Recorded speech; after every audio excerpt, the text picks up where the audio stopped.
Raidījums Krustpunktā. Šobrīd man pievienojušies studijā žurnālisti Edvards Liniņš, tepat Latvijas radio sveiks, Ingas Bērziņš, portāls Delfi. Labdien. Un Māts Bendiks, publisko komunikāciju konsultants. Konsultants, jā. Sacīt, sveiks. Sveiks. Mēs parasti piekdienās pārnājam par nedēļu notikušo, bet no rīt mums studijā šeit būs ministre, tā kā viesdiena, līdz ar to mums pārlikām šo sarunu šodienu. Es gribēju pajautāt kaut ko par caurumu budžetā, sociālajā, ko mēs diskutējām, bet secinājām, ka nav tik traki tā situācija. Tā kā varbūt, ka tur nav ko daudz vairs piebilst visām. Kas jums no visiem tematiem pašiem šķiet interesantākais? Rīga, Trumps, kas jums vairāk imponē? Latvija vai ārpus Latvijas? Mēs jau tā kā vairāk uz Latviju skatāmies. Jā. Ko tu saki par Rīgas? Es gribu parunāt mazliet par Rīgu vairāk tieši tajā pašvaldību kontekstā. Mums šeit ir reklāmas, kuras mūsu daļa kaita klausītājs, un to mēs redzam cilvēku brīvajā mikrofonā uzvelkas, un tad mēģina atspēkot Amerikas sacīto, un tad tur, protams, vispārējās partijas. Es varu tikai piekrist tiem, un es arī pats esmu to agrāk teicis, ka būtu normāli, ja cilvēki pašvaldību vēlēšanās balsotu par to, kā ir notīrītas ielas, kā kursē tramvaji, par kaut kādiem sociālajiem pabalstiem pašvaldību līmenī un tā tālāk. Rīga šajā gadījumā ir nepatīkams izņēmums no šī principa jau sen, kur mēs tomēr pašvaldību vēlēšanās arī balsojam par lielām politiskām prioritātēm. Par brīvpusdienām neaizmirsti, par sabiedriskā transporta bezmaksas biļetēm, par to jābalso. Neviens jau sen, es domāju, ka tā sauktais kapu tramvajs, kuru šeit studijā apspriež cita starpā Eiropas parlamenta deputāti pirms kāda brīža, ļoti zīmīgi. Ir apmēram jau nonācis tādā pašā statusā, kā bija Rubika metro, ka ne jau spriež par to, vai ir labi vai slikti, vai vajag vai nevajag šādu transporta schēmu, bet spriež par to, vai tie ir labie vai sliktie, vai tie ir mūsējie vai nav mūsējie, kas to būvēs, vai tā nauda, kuru viņi tērēs, ir laba vai slikta un tā tālāk. Bet ko var darīt, kad tas notiek mūsējo līmenī? Šobrīd Rīgā neko? Ne tikai Rīgā, arī viss šitā te jāsgā ap to Zviedru augstskolas rektoru ir tieši tāda pati. Ja reiz labs cilvēks pārkāp likumu, un viņš nespēja likumu pildīt savas augstprātības vai stulbuma dēļ, to es nezinu, varbūt ap divu kopā, tad jāmaina likums, jo tas ir labs cilvēks. Ja slikts cilvēks nepild likumu, vai daļēji pilda, kā zilups mērs, tad, protams, viņam skrien virsū. Bet varbūt ir slikts likums. Tad es domāju, ka tomēr cilvēki var nepildīt. Jā? Es domāju, ka mainīt, bet kamēr nav izmainīts, tikmēr jāpild. Man, piemēram, sociālā nodokļa likums šķiet slikts un aplams, jo es no viņa nekā dzīvē nepieredzēšu pie savu, teiksim, izlaidīgā dzīvesveida. Un tad es varu viņu nepildīt. To redz, var pat centies pamainīt kaut ko. Ingu, tev ir ko sacīt par šo? Piecas tēmas tika vienlaikus atvērt. Es nezinu, es varbūt nepiekritīšu kolēģim Edvardam par to, ka tās ir divas kaut kās citādi vērtējamas parādības. Viena, kas būtu, teiksim, spriest vēlētājiem par brīvpusdienām, notīrītām ietvēm, brīvbiļetēm un tam līdzīgi, un otra, kas būtu par savējiem. Par, teiksim tā, tēriņu izlietojumu liederību un iespējamo, teiksim, koruptīvo vidi tajos, vai es varbūt tad pārpratu? Nē, viņš te varbūt par savējiem domāja latviešu krievus, apmēram, ļoti rupi runājot latviešus un krievus. Labie, sliktie, jā. Bet, tiešām ļoti rupi. Tādā nozīmē, kā mēs šos apzīmējam. Kā mēs šos apzīmējumus šeit Rīgā jau sen lietojam. Un te ir priekšstats par to, ka no vienas puses Ušakovs Rīgā ir radījis jau Krievijas stila koruptīvu vidi. Bet ir tas, protams, neizbēgami tiek atvasināts no vispārējās attieksmes, politiskās attieksmes pret Ušakovu, kas rodas un veidojas no vispārējās situācijas valstī. Bet mums bija diskusija vakar šeit, un cilvēki zvanīja, kāpēc viņi balsos par kaut ko. Mums bija divi temati, kas noslēja. Vai viens bija tavs saimnieciskais Rīgas nampārvalde, kas tev patika vai nepatika, un otrs bija, man patīk Ušakovs, vai nepatīk. Būtu pilnīgi normāli, ja vecas kundzītes balsotu par to, ka viņām ir transports par brīvu. Jā, un viņas to arī darīs. Jā, bet neizbēgami, un viņas to daudzas arī darīs, un, protams, neizbēgami nonāks statusā, kuras viņām ir piešķīris savā laikā Alvis Hermanis, sakot, ka latviešu dāmas atdodas par tramvaju biļeti. Ja? Tā ir šī situācija. Tur man nav receptes, kā to šobrīd mainīt. Viens no iemesliem, tas ir spekulatīvs, mans pieņēmums. Faktiem es piekrītu pilnībā Eduardam. Jautājums, kāpēc tik švaka iet ar alternatīvu? Un viens no iemesliem ir tas, ka mēs esam redzējuši alternatīvu nacionāļu pārvaldē Rīgā. Ir bijis mērs Birks, ir bijis mērs Purgēlis, jau aizmirsies, un tā bija... Un stāsts par korupciju nebija mazāks. Un Aksenok laikā, kas notika Rīgā, vispār nedomāt. Ja? Tas bija pilnīgs vaiprāts. Tur atšķirībā no pašreizējās situācijas, kur šis tas acīm notiek zem galda, notiek arī kaut kas virs galda, kaut ko izdara. Tad šo personāžu laikā notika tikai pārdala, nekas nenotika. Ja? Un pašreizējā opozīcija ir uzrādījusi savu pilnīgu impotenci. Viņi neizraisa nekādu uzticību, drusciņi vēl piespiesties, un tad viņi gan. Tur sēž Elert ar kartupeli kaklā, teiksim, cīnoties par to, lai būtu dārgāks biļets viņas vēlētājiem. Tā ir visa opozīcijas jauda.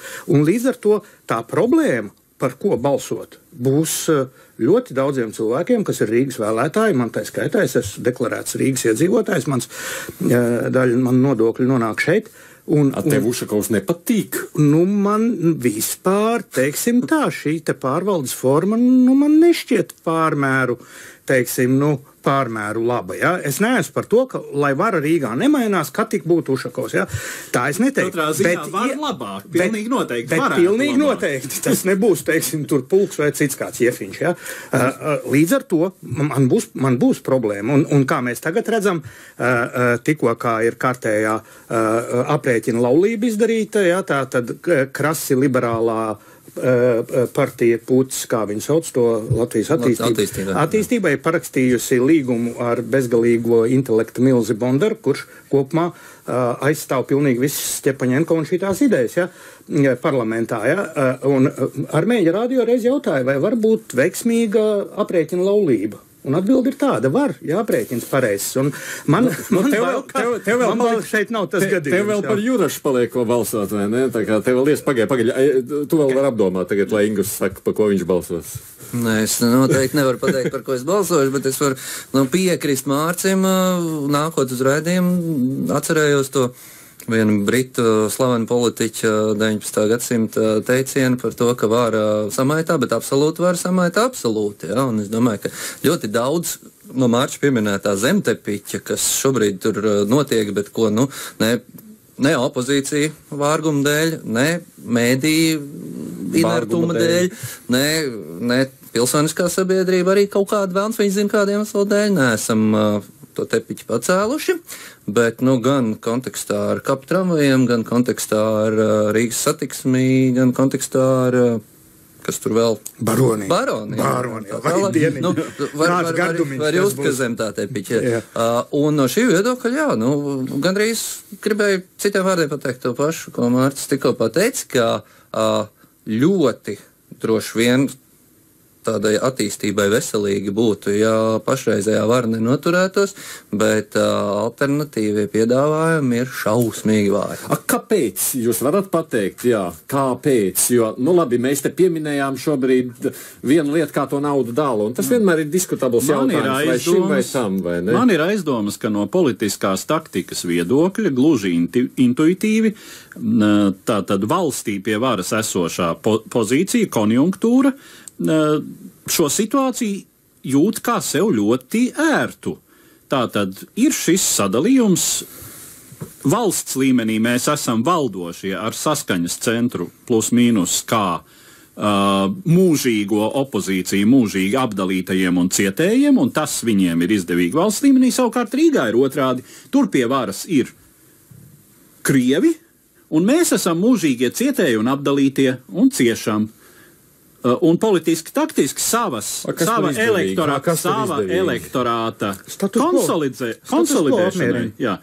elektorāta konsolidēšanai tā ir ļoti izdevīga pozīcija. Es piekrītot Eduardam ka varētu būt iespējama šāda te ļoti gudra teorija, bet es gan teicu par intuitīvu izvēli. Jā, personīgā līmenī to politisko stratēģiju realizē reāli cilvēki.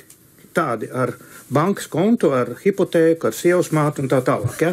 Un neviens no viņiem negrib šajā te nepateicīgajā kašķī Rīgā ievilkties, jo viņam ir jāatstāja visticamāk savs amats. Atcerieties, kā Šleseram izgāja. Ja?